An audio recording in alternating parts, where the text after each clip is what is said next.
Manatra ny tompoko lasy tompoko vavy tonga soa atao anatin'ny fotoanan'ny fampahalalam-baovao eto amin'ny fahitalavitra MBS.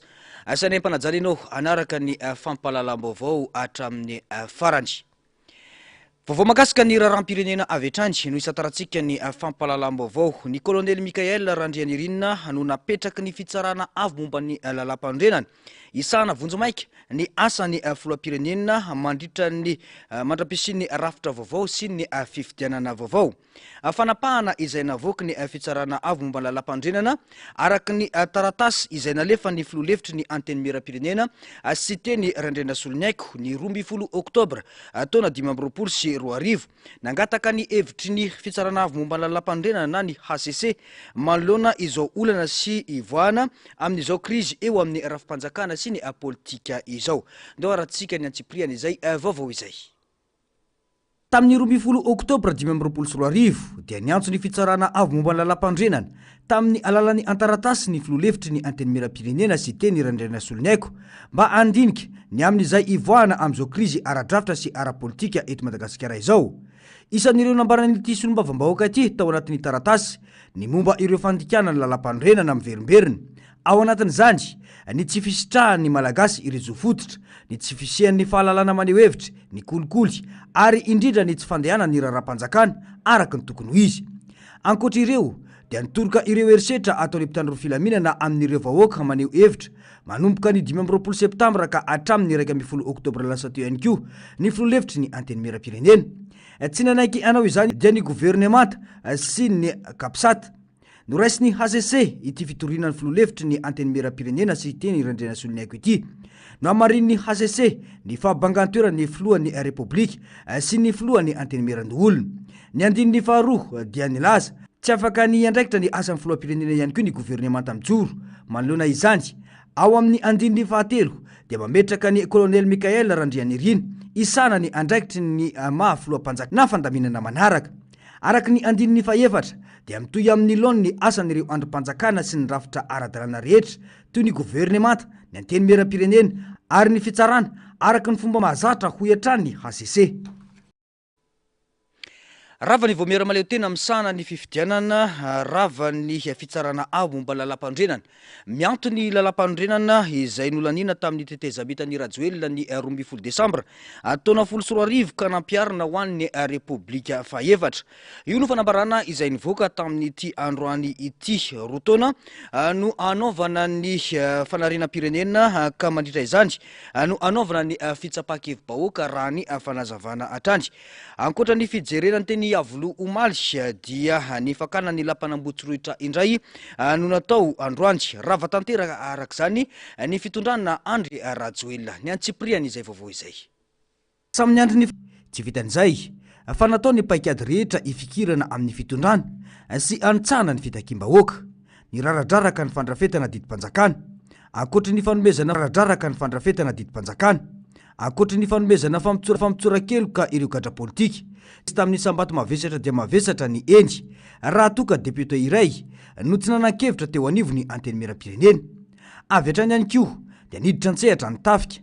Rava tanteraka ny fitondrana Rajoelina sy ireo androm-panjakana samihafa afa-tsy ny anteny miram-pirenena hoy ny fanapahana ny voaka. Manoloana ny fanitsakitsahana amin'ny sesisesy ny lalam-panorenana, ny tsy fanajana ny zon'olombelona ary ny fanaovana mpimamba ny harem-pirenena izay miteraka fahasimbany toe-karena ka nahatonga ny fitsanganany tanora na rano vahoaka manontolo manerana ny nosy izay mpikambana ato amin'ny fiadidiana iombonana ho an'ny fanavaozana dia mamoaka ny didy tsy volana ara-panorenana laharana faha 2020 sy 2020 tsipika aotra ray izay mampiato ny lalam-panorenana tamin'ny 11 Desambra 2010 amin'ireo andininy mifanipaka amin'ity didy tsy volana ity ary mametraka ireo rafitra fanavaozana nasionaly. Hamaly ny etaetan'ny vahoaka malagasy amin'ny famerenana ny demokrasia, ny fanarenana ny fitokisana amin'ireo androm-panjakana ary ny fananganana fitondrana miorina mirariny tsara tantana ary manao tamberina andraikitra amin'ny vahoaka. Arak'izany dia tsahatra ny asan'ireo androm-panjakana voatanisa ao amin'ny lalam-panorenana tamin'ny 10 sy 2020 ka tsy voatazona mandritra ny fanavaozam-pirenena toy ny anteny miran-doholona, ny fitsarana avy momba ny lalam-panorenana, ny vahomiera mahaleo tena momba ny fifidianana, ny fitsarana avo HCJ ary ny filakevitra ambony miaro ny demokrasia sy ny tany tandalana. Ahatra roa taona raha be indrindra ny fanavozana ny rafitra rehetra ka ao anatin'izany ny anaovana ny fitsapakevim-bahoaka hoy ny fanamafisana. Manohy ny asany kosa ny antenimieram-pirenena, ireto kosa ny rafitra vaovao apetraka hanorenana ny Madagasikara, ny fiadidina iombonana ho an'ny fanavaozana, rafitra iombonana manatanteraka ny asan'ny filoham-panjakana, ny gouvernemanta, ny antenimieram-pirenena amin'ny endriny ankehitriny, ny fahefana fitsarana izay ahitana ny fitsarana avo ho an'ny fanavaozana sy ireo rafi-pitsarana isan-tsokajiny. Maharitra roa taona farafahahelany ny vanim-potoana fanavaozana, ao anatin'izay no anaovana ny fitsapakevim-bahoaka ametrahana ny lalam-panorenana vaovao sy ny fifidianana ametrahana miandalana ireo androm-panjakana vaovao. Raha ny fantatra, taorian'ny kabary izay nataon'ireo mahery fony firenena ireto tetsy amin'ny kianjany 17 Mey dia niakatra teny amin'ny lampanambotsirohitra avetrany izy ireo. Avy eo niverina teny fiadanana, andrasana kosa ny toy ny fizotry ny fanarianam-pirenena. Fa fanovana rafitra mifototra amin'ny Repoblika Mahamalagasy sy rafitra demokratika no mila ajoro eto amin'ny firenena fa tsy rafitra kopikole hoy ny faneho-kevitra ireo tanora. Tsika sendrasendra ny daty androany izay ny fanindran-dalana tanteraka amin'ny fahatsiarovana ny fahateran'ny Repoblika voalohany ho an'ny Malagasy ny taona 1870. Fotoana izao ijoroany rehetra ananganana firenena vaovao raha ny fanazavana trany. Ny antsipriany izay tateriny Andomiaratina eo amin'ny sary sindratsariny Tahiriny aina. 17 Oktobra 1870, 17 Oktobra 2022. 17 taona katroko androany ny nanambarana tamin'ny fomba ofisialy ny fahateran'ny Repoblika Malagasy izay dingana lehibe teo amin'ny tantaran'i Madagasikara nandehanana tamin'ny fahaleovantena. Andro nanamarika ihany koa ny fiafaran'ny sakamazana tamin'ny Frantsay ny Madagasikara ary nidirana tao anatin'ny firenena mitiambatra Frantsay na ny communauté française. 17 taona tsy aoriana mbola mitohy hatrany ny taona ho amin'ny tena fahafany marina ka antoritakin'ny Malagasy tanora, mpianatra, mpampianatra syndicat sy mpandrarary eo amin'ny pirenena maro ny fanovana rafitra. Tsy kisendrasendra raka izany ny androandroany fa tokony hatsapatena ny rehetra indrindra ny tanora tsy anaiky-lembena no fanazavana. Fanovana rafitra mifototra amin'ny Repoblika Mahamalagasy no mila mipetraka fa tsy kopikole.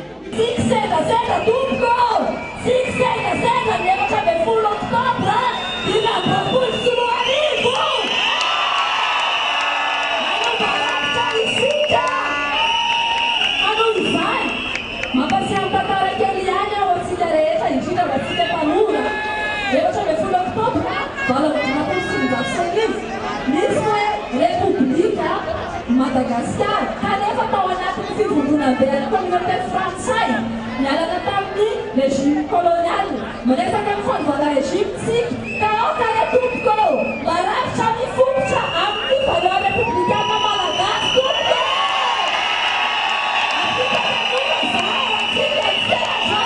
aza manaiky lembelana ny tanora zany namana mitady rafitra demokratika nega amintsika malagasy isika fa tsy rafitra kopikole.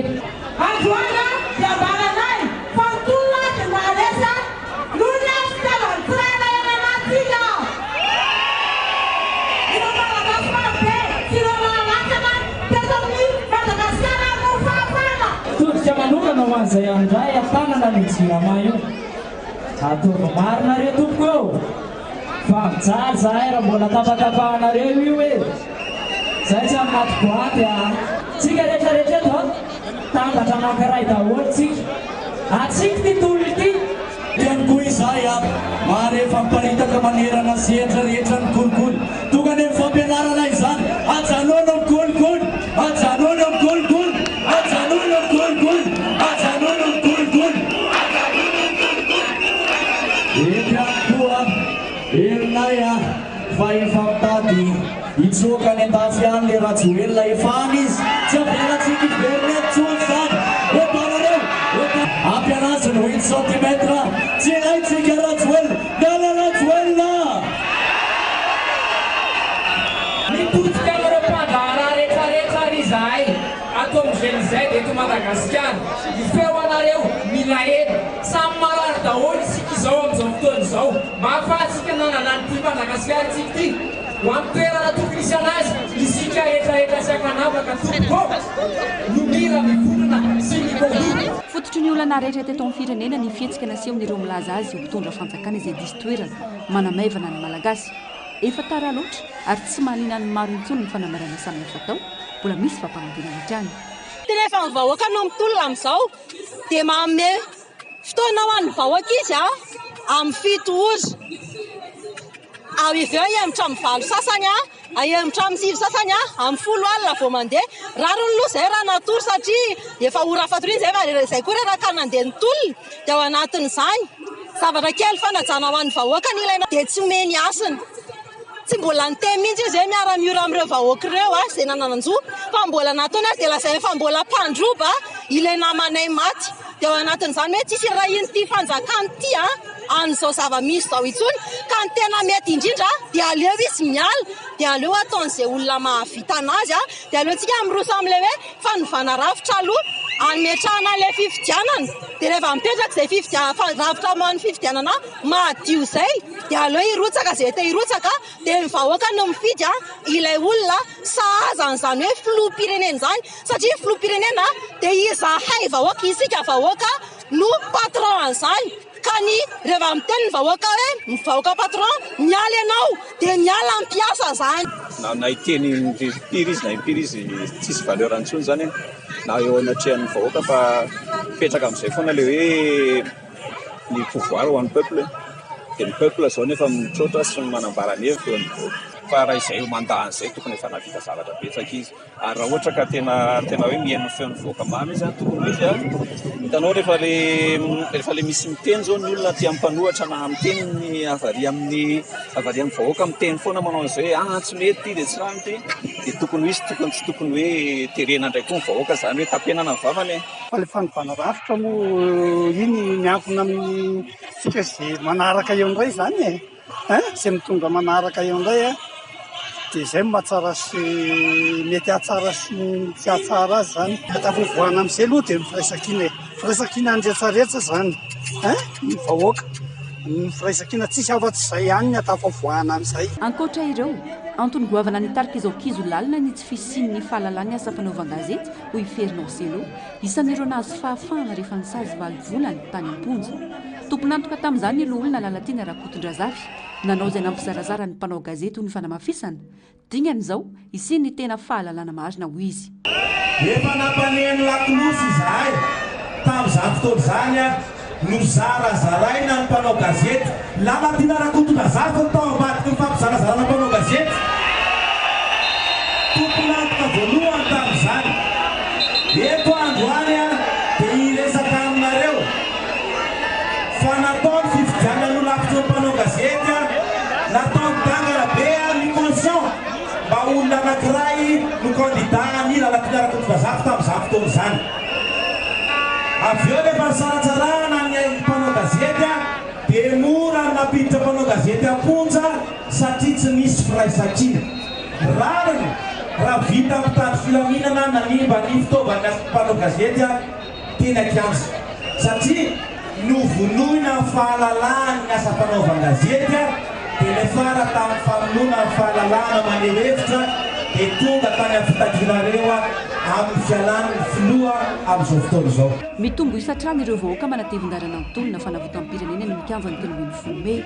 Saika niompana tamin'ny fitakiana fiovandrafitra avokoa ireo mpitolona amin'izay fitenenana androany sy naneho ny heviny tamin'ny alalan'ny sora-baventy.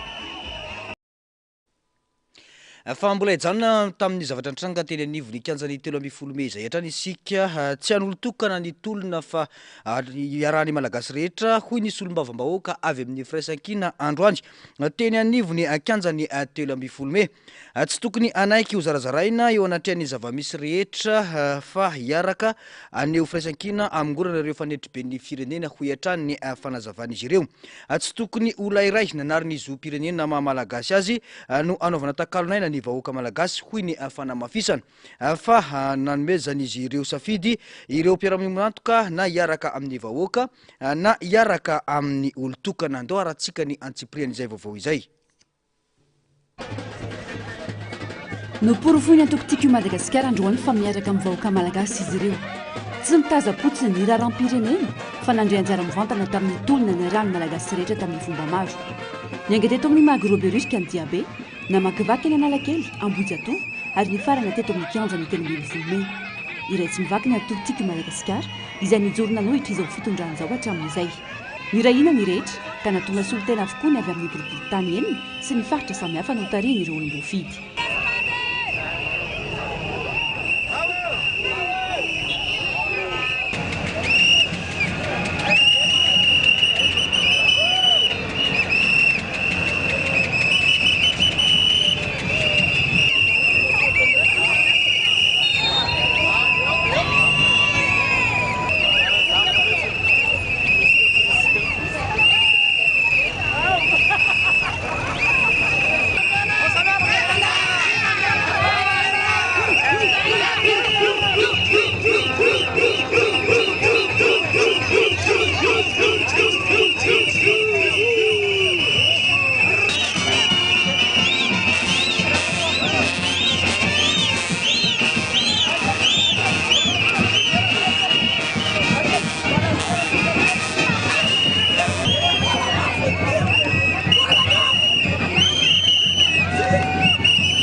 What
nanatao azy izay fomba rehetra nampangina sy nanesorana ny zofototra maolona nataon'ny fitondrana rajoelona tsy maty ary tsy niala tamin'ny malagasy ny fitiavan-taondrazana tao anatiny ka tonga amin'izao tanjona izao ho nisy olom-bavamboaka riana randriamasin'orandroany tsy olona iray efa tsy malagasy intsony nanaovana takalonaina ny vahoaka malagasy ka nanaovany antso ho an'ireo mpiara mionanto na hiaraka amin'ny vahoaka na hiaraka amin'ny olotokana lesy olona tamintsika mizoatsika misotro rano lesy olona tamintsika mizoatsika ny sakafo na niaitsika raha mila hoe sorona amintsika rehefa nisy ary miainana foy a fa misaotran'andriamanitra tsika mba zavaka tokana ny tsy afaka atao atsika androany dia ninona ny fitiavan-taondrazana ka misaotra tsika rehetra tompo lasy tompo vavy raha fitiavan-taondrazana izay a tsy ho farina ovinanao vina firenetsika faharoa dia zao ialanika ihany rajoelona efa lesorinao taminay daholo ny zoanay a zavaka tokana nilanay aminao a miany atao madagasikara ianao a tsy miverina tsony ianao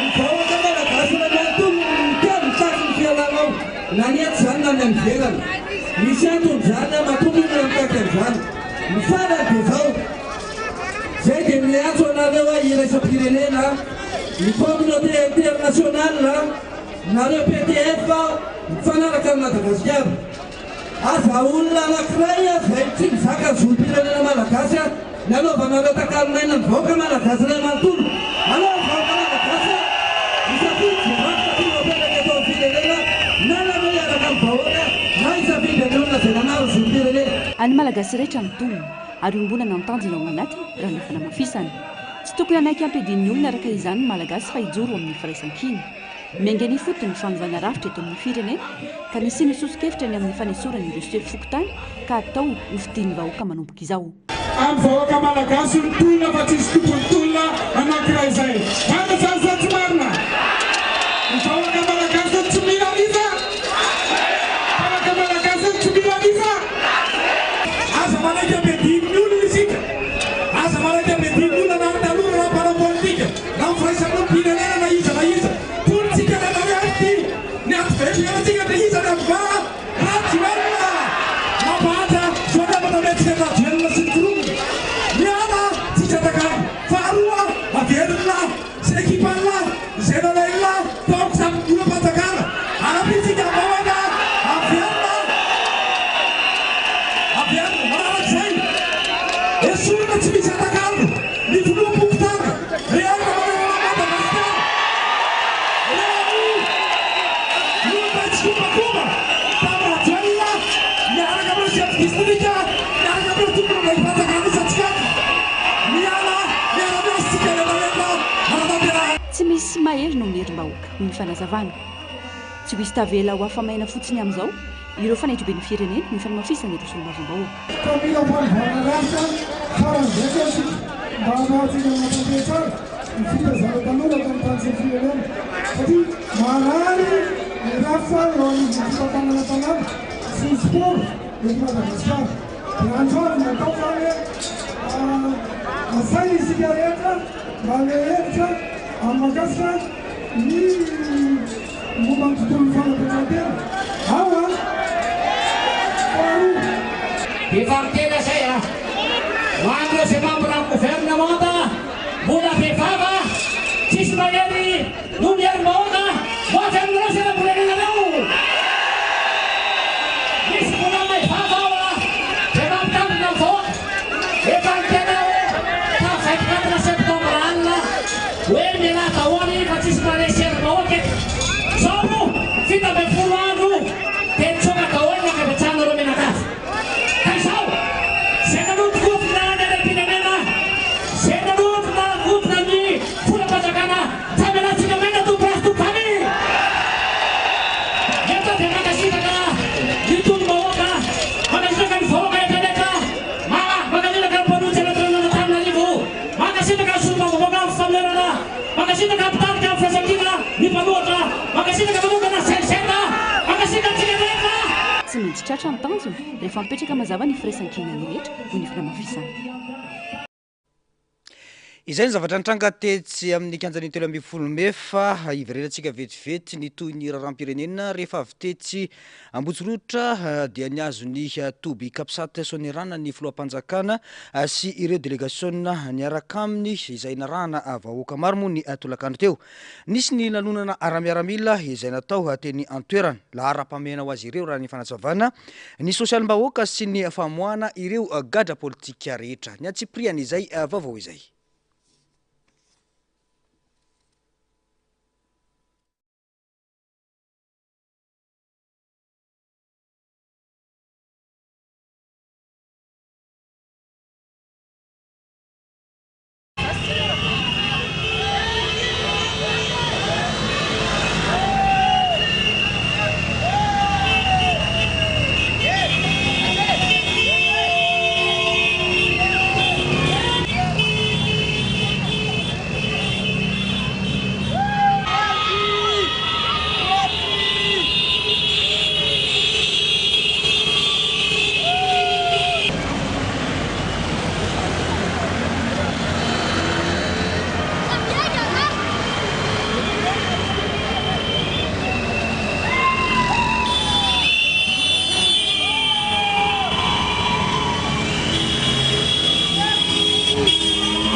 Ifampiresaka aminy sady amin'ny hery azy mba hanana fahatokisantena efa izy ny fidin'Andriamanitra ataoko an'izany mihitsy matoy io nitsangana be dia be ny manam-boninahitra fa maninona no izy nitsangana fa fidin'Andriamanitra io ary tokony atoky ny vahoaka malagasy manontolo fa ny olona voafidin'Andriamanitra tsy maintsy tafita ohatran'ny zanak'Israely ihany.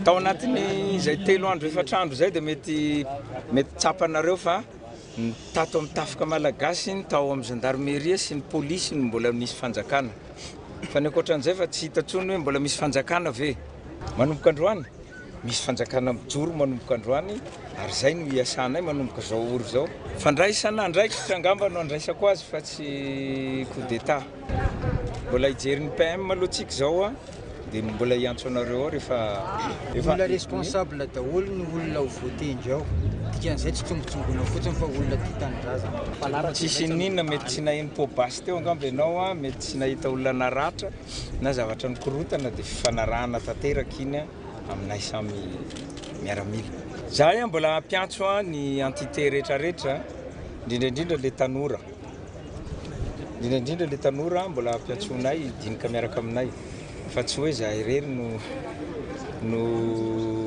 anapa-kevitra amin'izay zavatra atao eo fa zay entité rehetrarehetra nandray anjara tamin'ny hoetsika io hoe zahanay antsoina daholo ary hoenoina inona ny etaeta zahay tsy olona alatsiny mampiasa an'le teny vazaha hoe charlatan na be resaka mandainga ka hoe androany dia hovoavahanay daholo ny olana amin'ity firenena ty fa hiezaka zahay hamaha ny olana ara-tsosialy zay mampinainaina atsika malagasy hatramin'izay ka tsy henoiny mpitondra ny ankamehana ny olana ara-tsosialy ny ankamehana ny vidim-piainana ny jiro sy rano zay zao ny ankamehana zao dia ny gadra politika ho izy anao teo zay isorina daholo avoaka daholo reny mba ilamina mba hisy ny fihavanana sy ny fampitokisana amintsika rehetra indray aina anao an'ity zavatra ty mbola tsisy firenena vahiny niresaka aminay na iza na ny frantsay na ny rosiana na ny sinoa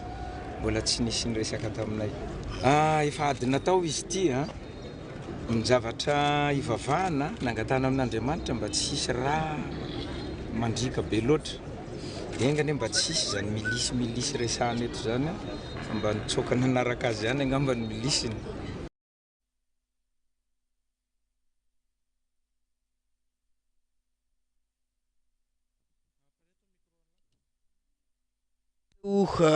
solombavam-bahoaka raiky amby enimpolo amby zato ny fampiatona ny filoham-pirenena amin'ny asany nambaran'ireo solombavam-bahoaka fa vokatry ny fitakian'ny vahoaka sy ny krizy nisy tatato amin'ny firenena no antony fanesorana azy fivoriana tsara-potoana no nahafahana nanao ny latsabato amin'izany androany tetsy Tsimbazaza Narcisse Karazafy sy Mathieu Prince no mitatitra ny antsipriany izay ataorin'ny fampiantsoana fivoriana tsy ara-potoana omaly tena angona soni miisa 10 ireo solombavam-bahoaka na ahafahana nanatanteraka ny fionan'androany solombavam-bahoaka raiky amin'ny 30 tamin'ny raiky amby 20 no tonga nanatrika ny fivoriana ka 30 tamin'ireo no nanaiky ny fampitsaharana ny Andry Rajoelina amin'ny asa mahafilo am-pirenena azy raha toka iray tsy nanan-kevitra. Député Sophie Ratsiraka, l'Altoa Fatumati, numéro 122, tout à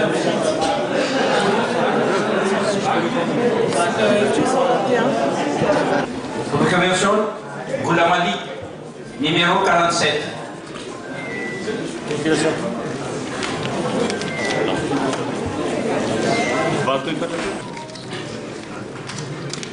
Oui. Oui. Oui.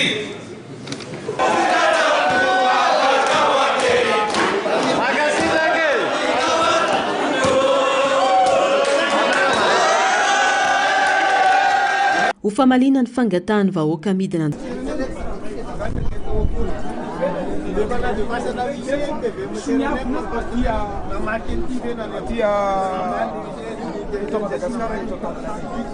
Donc ça, tena midofotra amin'ny rindrina tanteraka ny fitantanana rehetra.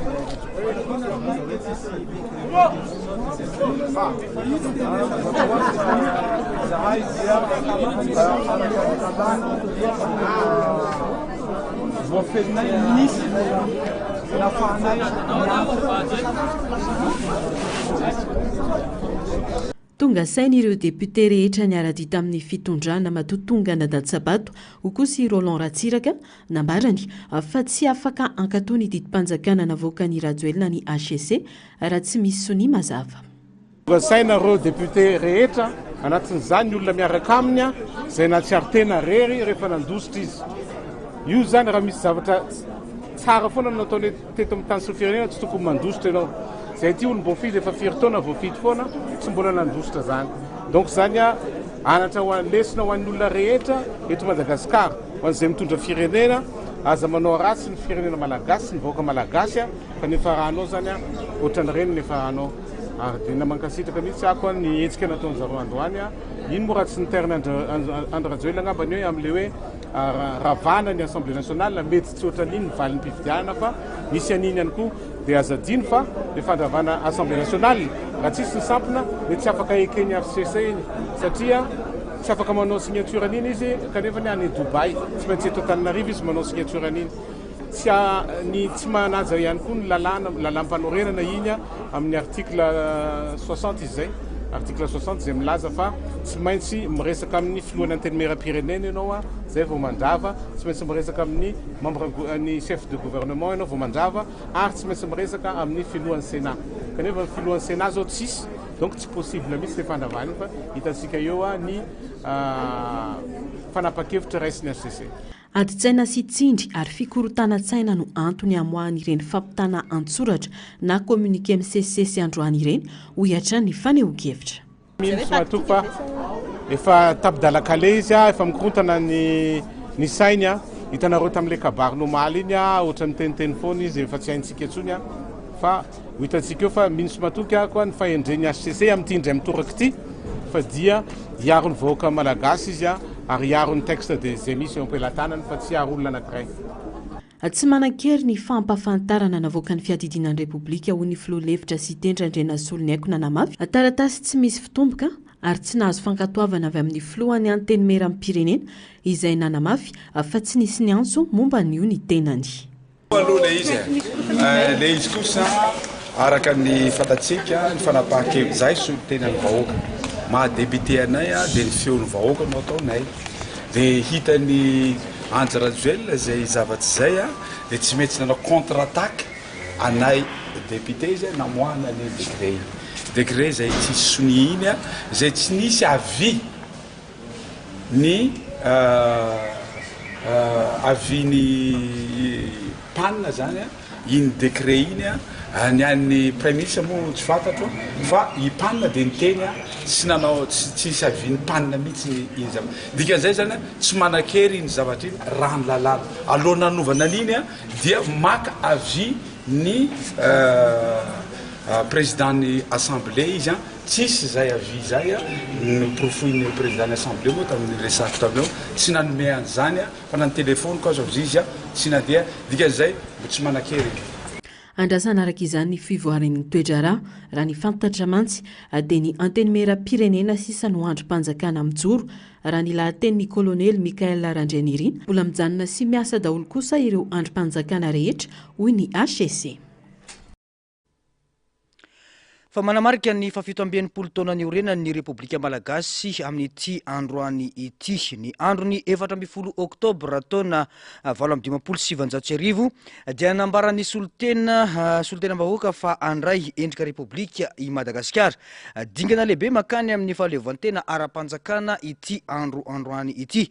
Io no fototsy ny Repoblika voalohany tamin'izany fotoana izany. Manamarika ihany koa ny fiaingan'ny fanorenam-pirenena Malagasy taoriny fanjanahana frantsay.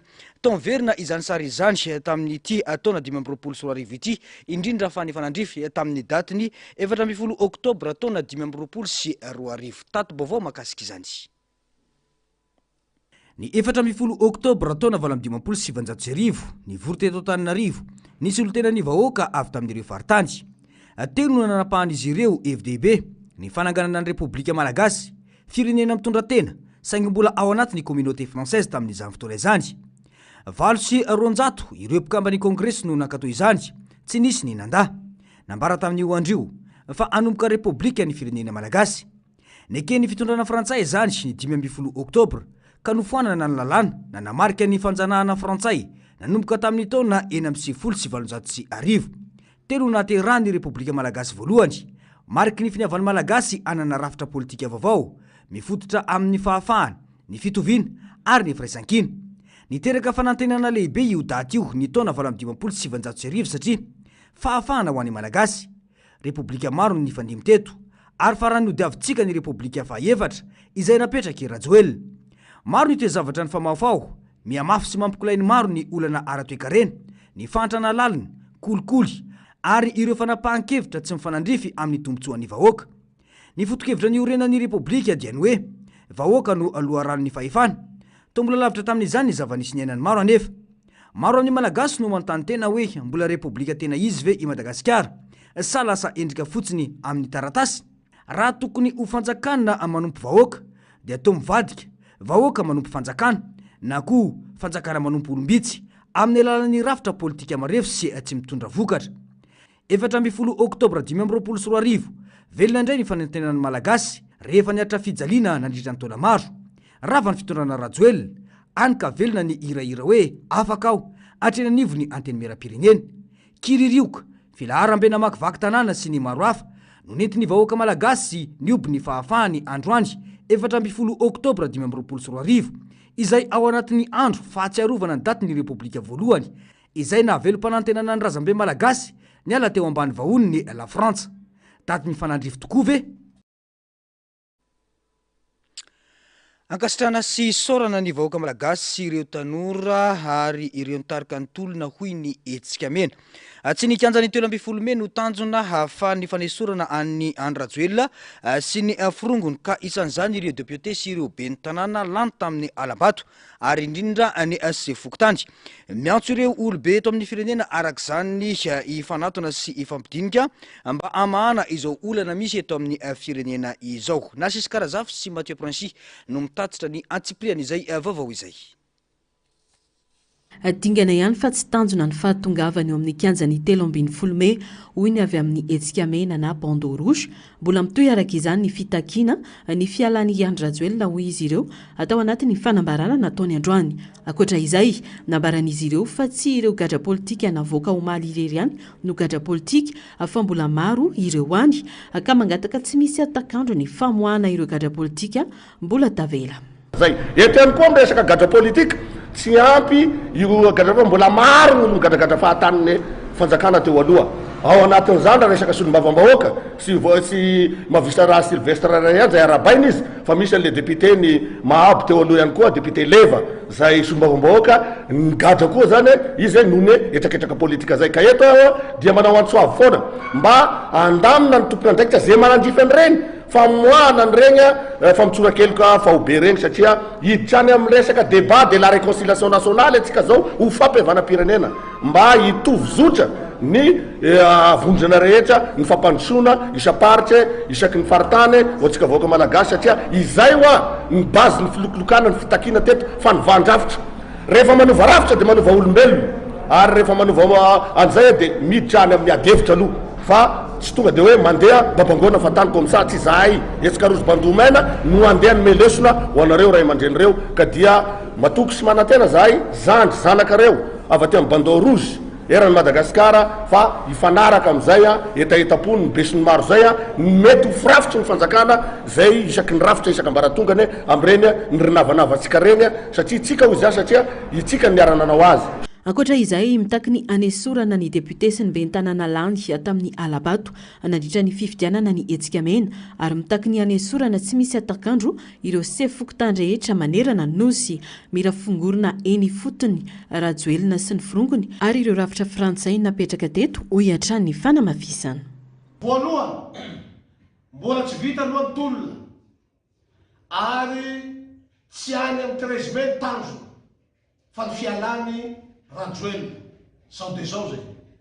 Faharoa mitaky izahay ho an'ireo solombavam-bahoaka sy ben'ny tanàna zay nolanina tamin'ny sy ara-dalàna tamin'ny fifidianana teto Madagasikara rehetra ka mila destituena izy ireo amin'izao fionganany Rajoelina izao. Fahatelo takinay ny hanesorana ireo olona rehetra zay notenjeny zao fitondrana tao taloha izao sy ny Sefokotany manerana ny nosy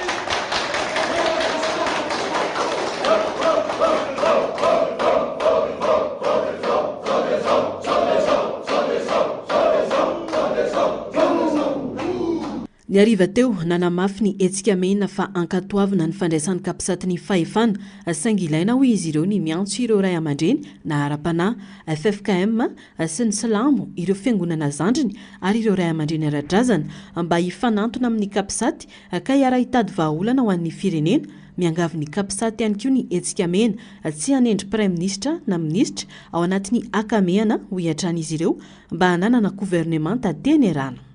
Zay mafisina eto zahay dia makasitraka ary makatoa ny fisitomany miaramila aloha an'le fahefagna aloha mba tsisy avorotana mpanao politika ka hoy zao hoe tanteraky iny zany nidingana ray igny isorana ny miaramila atsika reo avy amin'ny kapisaty zay zavaty zay eto dia mbola magnamafy koa zany atreo aloha zany ny fahefana raha miaramila isoragna anareo zay sokafo amizay manaova fanambarana amizay nareo sosikevitry ty avy amin'ny escarouge bandomena erana Madagasikara sokafo amizay a dialogue politique iarahana amreo ray aman-dreny amapana iarahana amreo ray aman-dreny arajazana zay ialeovan'reo mpanao politika sy vondrona politika rehetra sy reo société civile sy reo hervelona rehetra eto Madagasikara mba hafana mivoaka amle krize ekeniny rehetra zay zavatry zay iangavina nareo miaramila mba tsy anendsony aloha na premier ministre io na membre-ny gouvernementa io fa raha purement politika zany zay miangavy anareo a mba ampisokatra ny adevitra amizay adevitra politika eo dia manome fepitona nareo hoe atretok atreto sosikevitry zany any atsika voa manendry zany hoe premier ministre mivoaka avy ao amina dialogue ohatrany taminy 91 misy convention zay vao mana force io premier ministre io ametraka ny gouvernementany ka ametraka ny filaminana eto Madagasikara miaraka aminareo reo mila misokatra amin'ny herivelona rehetra ny kapisaty ahafahana mampandroso ny firenena ary mila sokafana ny ady hevitra atongavana amin'izany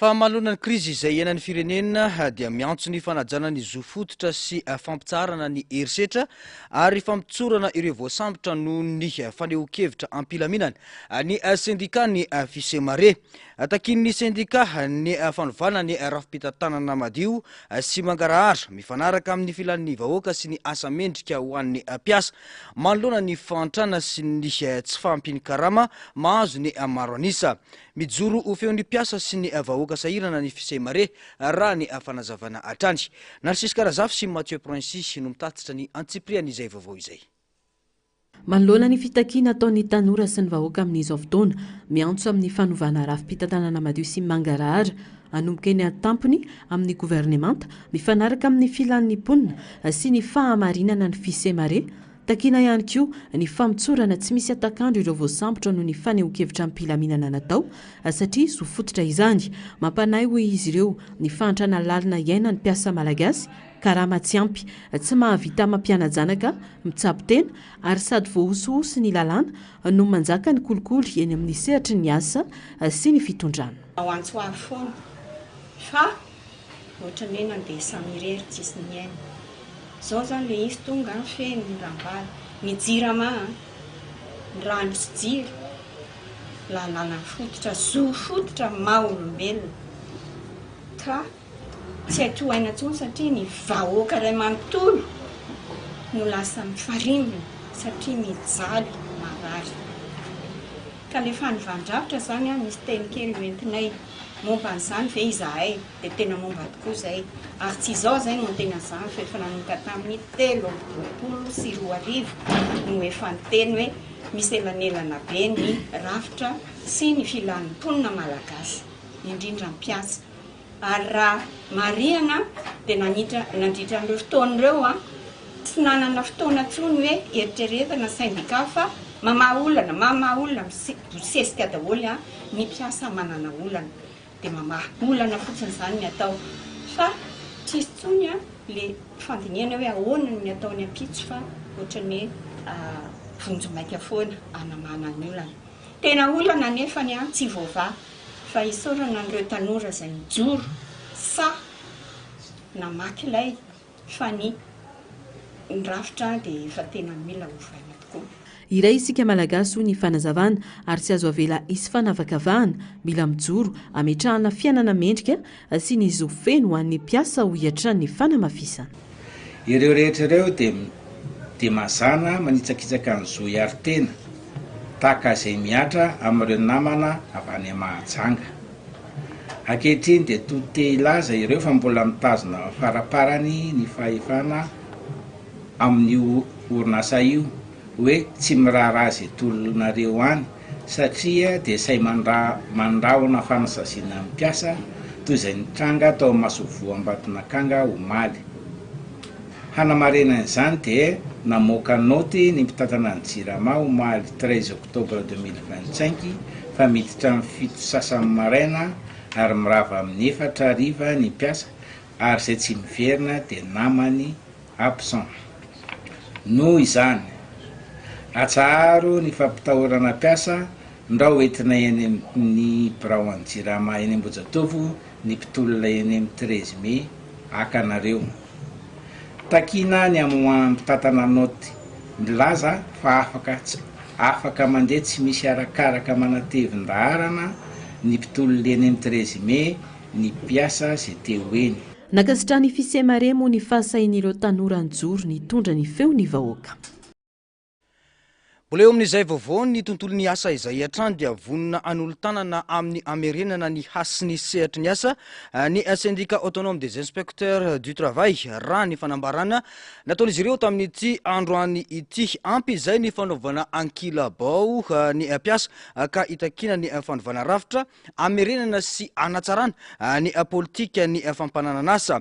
Misy foana ny service minimum ahafahana manohy ny fampandehanan-draharaha raha ny fanamafisana nataon'izy ireo. Antomiaratina sy Tahirinaina no mitatitra ny antsipriana izay vaovao izay.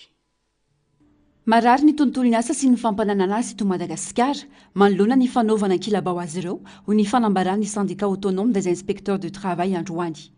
Endrika iray mamono ity sehatra ity ny tsy fanajana ireo fifanarahana iraisam-pirenena momba ny mpiasa-panjakana izay efa nanaovan'izy ireo fitarainana saingy tsy nisy valiny.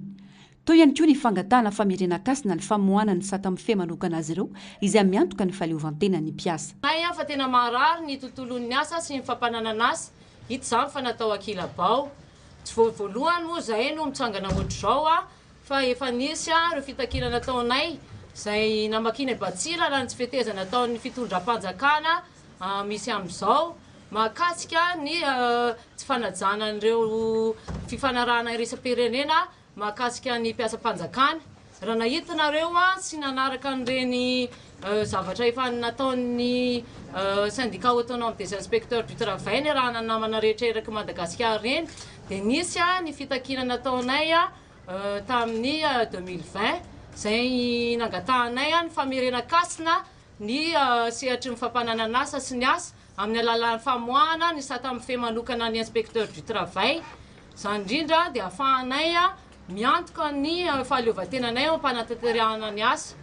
Ankehitriny izany izay dia mbola mijoro ihany ary tsy miova amin'ny fanekena nataonay. Takin'izy ireo raha ka izany fanovana rafitra eo amin'ny sehatra isan'izy ireo ametrana teknisianina indrindra ahafana miasa ankalalana tsy misy teritery. Dia mitaky zahay ary manizigiziny etona fa tokony hisy ny famerenan-kasiny mpiasa-panjakana izay iarahanay feo amin'ireo izay efa mijoro amin'izao syndicat maro dia maro moa izay no efa mijoro any.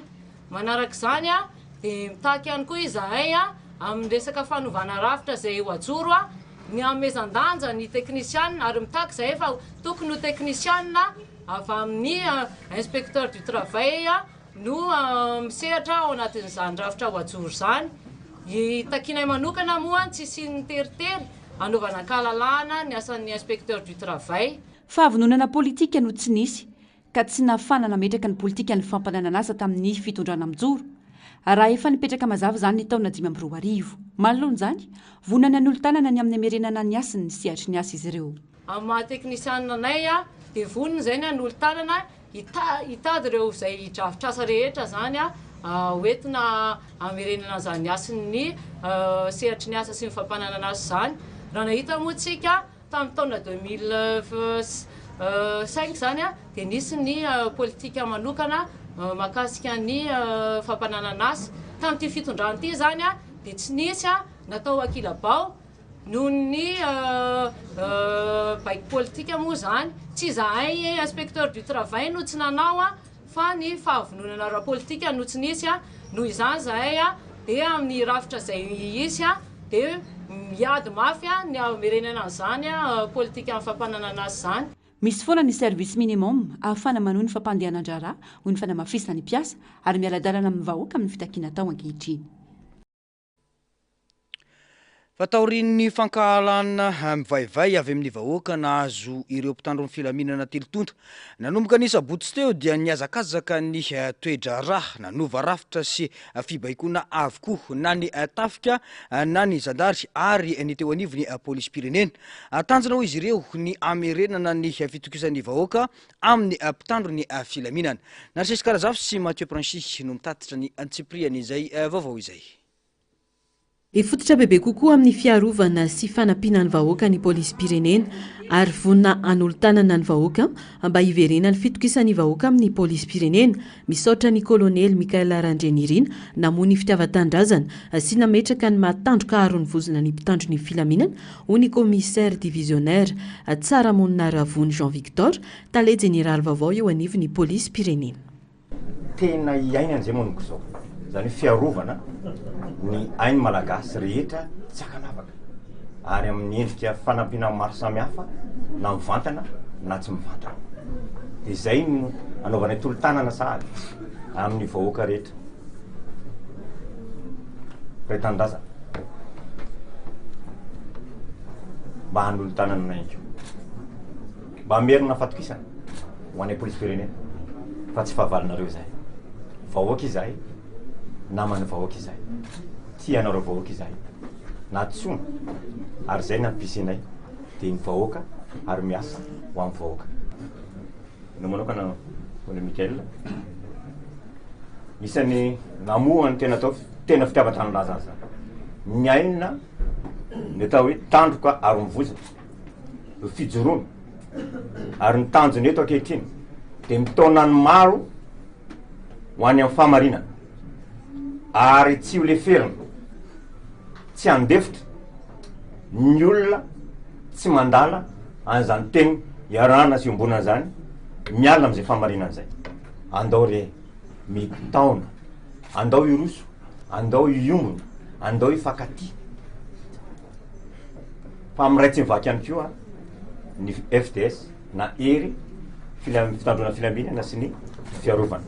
Mitaona ny rehetra iroso sy iombona ary ifankaty ity tale général vaovao eo anivon'ny polisy pirenena ity.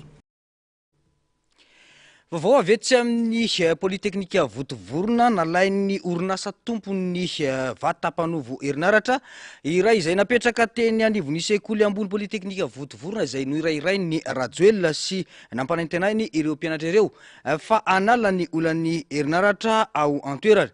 Mbola tavela ao kosa ny groupe électrogène iray miampy fiara iray izay tsy navelany ireo mpianatra ny hetsika. Andao aratsika ny tatim-baovao ny Ando Miaratiny amin'ny sary sy ndratsara ny tahirinaina mahakasika izany. Tsy ampy firy andro akory dia nalaina teny amin'ny polyteknika Vontovorona ny groupe électrogène nampanantena ny Andry Rajoelina ireo mpianatra fa manana ny olan'ny herinaratra ao an-toerana. Groupe électrogène roa no napetraka atao an-toerana 200 kVA sy 250 kVA. Nalain'ny orinasa mangingina tao nefa ny ray amin'ireo omaly maraina. Ny iray kosa tsy navelan'ireo mpianatra ny hetsika teo hitsondra ny fanazavana miaraka amin'ny camion iray. Naparitany tamin'ny réseaux sociaux hoe efa misy vahaolana ho an'ny mpianatra Votovorona. Ankehitriny anefa araka ny rahantsika mahita ny toetra raha eto an-tanàna dia tonga ny tompona société aka le groupe fa hoe tsy voaloha le vola. Dia lasa ny zareo any moa zany le groupe 200 kVA dia le 250 mbola hitaraiky eo miaraka amin'ny tôbila. Dia tianay nefa ny mampafantatra fa ty tôbila ny zareo taraiky aty aminay ty moa zany dia solo le groupe raha sanatria izy ireo tsy miverina ary io tsy avoakanay mpianatra mihitsy raha tsy tonga ety ny vahaolana ao anay satria fampanantenana efa natao taminay ary efa nititrena taminay mpianatra polyteknika Votovorona le izy dia donc ataoko hoe anjaranay le izy fa tsy hoe anjaran'ny sekoly any akafa. Dia matoy no menanay dia efa anjaranay dia ankehitriny nefa le izy tadiaviny zareo alaina. Dia manentana ihany koa moa zany an'ireo tompona andraikitra rehetrarehetra hoe raha tsy vita le izy tsy tokony oeraoera be izy fa izay afaka hoe hitadiavana vahaolana hafa fa zareo efa niteny hoe io ny anjaranareo dia anay zany le izy. Tsy nisy fierana na fifampiresana teo amin'ny mpianatra ny alona nakana ny groupe hoy ny fanamafisana. Miantsony manaingana ny olona ireo mpianatra tsy hitarina ny raharaha. Dia tsy niteny izy, tsy niera taminay tompona andraikitra, tsy niera tamin'ny tompona andraikitra ny sekoly, tsy niera tamin'ny mpianatra fa hoe tonga fotsiny zareo dia nakary le groupe dia lasa zareo dia efa izy efa lasa zay vao nisy niteny hoe nisy naka le groupe teo. dia ampakatra le ray moa izy zany voatratra anay dia io mbola rahantsika mahita taraiky aty le groupe 250 sy le camion. Dia nisy fotoana ny mpianatra zany moaly ariva be efa saika andoro le tôbila dia zay moa niezaka nanakalma ihany satria hoe société le izy dia miantso avy ny tompona andraikitra izahay na ny tompon'ny société na ny tompona andraikitra ao amin'ny fanjakana hijery an'izay vahaolana zay satria tsy tompona andraikitra izahay raha sanatria misy zavatra miseho ohatra hoe may le tôbila na ohatra hoe misy zavatra hafa ankoatran'izay zay ngamba ny angatahanay fa tsy tokony mampanatena rehefa tsy vita. Nanamafy ireo mpianatra androany fa manao ny tolon'izy ireo ny sasany eny Ankianja raha miandry sy miambina ny groupe sy ilay camion kosa ny hafa.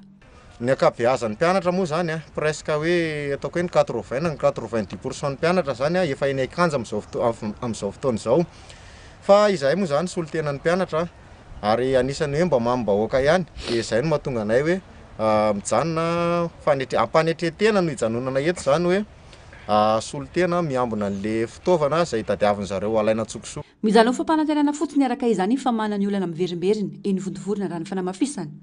Ireo vatam-panoa verinaratra ireo izay tsy maharaka akory ny filan'ny mpianatra eny an-toerana satria mbola mila eo amin'ny 2.5 megawatt na 10 kVA izy ireo. Mivoaka amin'ny fanginany ireo milaza fampanoana ny fitondrana rajoelina rehefa tsy nahita rirany atao anatiny fitondrana nandritra ny 12 taona. Natakalo pisolelaka sy arrivista ireo tena niady hoy ny fanamafisana ka antony ijoronina miaraka amin'ny vahoaka malagasy ankehitriny. Firenena maleo teny Madagasikara ka tsy azo ekena intsondry ny fitsabahany frantsay amin'ny raha tokatran'ny malagasy hoy ny vondron'olona miaro ny fitondrana. Ny antsipriany izay vaovao izay. Firenena maleo teny Madagasikara ka tsy azo ekena intsony ny fitsabahany frantsay amin'ny raha tokatran'ny malagasy hoy ny vondron'olona miaro ny fitondrana. Sekaiky ny fitsabahany frantsay amin'ny raha tokatran'ny malagasy satria Madagasikara efa firenena maleo tena tanteraka nanomboka tamin'ny taona 1960 nazahoantsika ny fahaleovan-tena ka tsy azo atao zanatany frantsay intsony isika malagasy. Faharoa, ny tenako dia tafiditra tsara ao anatin'ny génération Z satria mbola vao tanora vo efatra amin'ny 30 taona monja ka noho izany dia manohana ny tolom-bahoaka izay atao eny Analakely amin'izao fotoana izao ao. Milaza ho diso fanantenana tanteraka tamin'ny fitondrana rajoelina izy ireo. Natao tohatra fiakarana fotsiny nahazoana toerana kanefa tsy norarahina fa natakalo arrivista sy pisolelaka. Izao sisan'ny hafiaran'ilay firenena rehefa izahay mpitolona tamin'ny 2009 nametraka ny filohan'ny rajoelina no nosipahana ny akamaroanay ny tenako izay nanao izay ho afako tamin'ny fanohanana ny filohan'ny rajoelina nanomboka tamin'ny taona 2007 fony izy ilatsaka be ny tanàna n'Antananarivo izay nanohana azy ny lasako be ny tanàna tamin'izany 2009 ny tolom-bahoaka nanonganana ny Filoha Marc Ravalomanana izay sisa patina Ambohitsirohatra ny tenako izay miteny eto. Ny taona 2018 izay nanonganana ny HVM ka niterahan'ny gouvernemanta maromaro kiraisana. Ny taona 2019 izay nametrahana ny filohan'ny rajoelina ho filohan'ny Republika ny Madagasikara voalohany tamin'ny fomba ara-dalàna. Ny taona 2023 lasa teo izay mbola nametrahana ny filoham-pirenena ihany lasa filoham-pirenena roa taona sy tapany izao ny teo amin'ny fitondrana.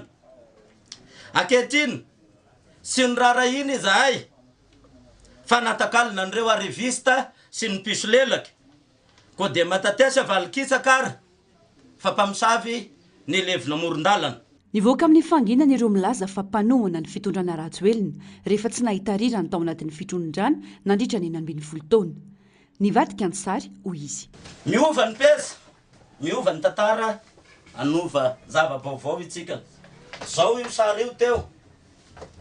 Teo foana io nandritra ny nananako an'ity birao ty efa ho 10 taona mahery zay.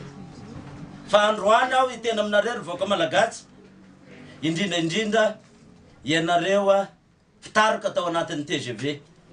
Tsy manazo rirany izahay na ny angava azy fa nieritreretinareo hoe ty seza.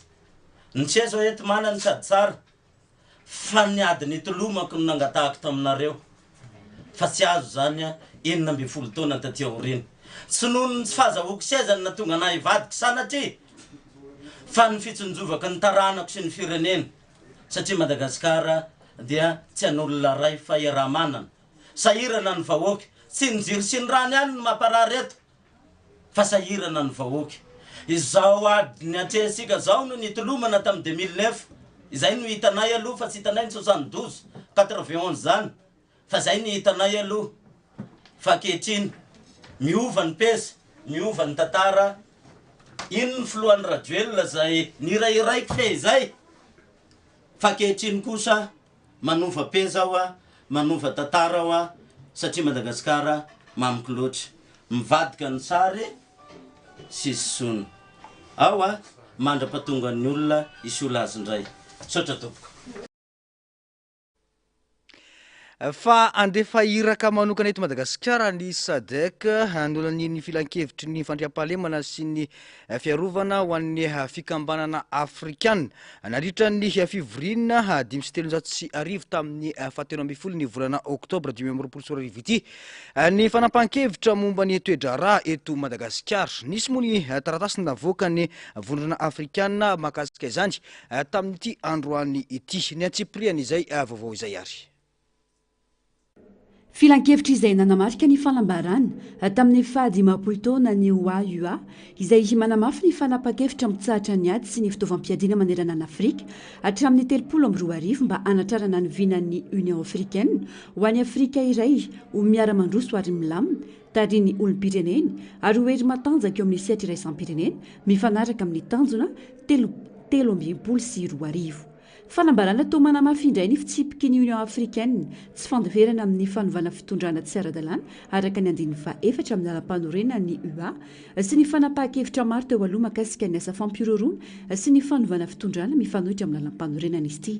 Eo anivon'ny fanapahan-kevitra manokana ny CPS dia maneho fahasahiranana lalina amin'ny fihetsiketsana eto Madagasikara izay niteraka fahasimbana tamin'ny fananan'olona sy fahafatesan'olona araka ny vaovao sasany raha ny fanambarana. Mandatanteraka ny ezaka rehetra mety hitarika fiovana tsy ara-dalàna amin'ny fitondrana ny vondrona.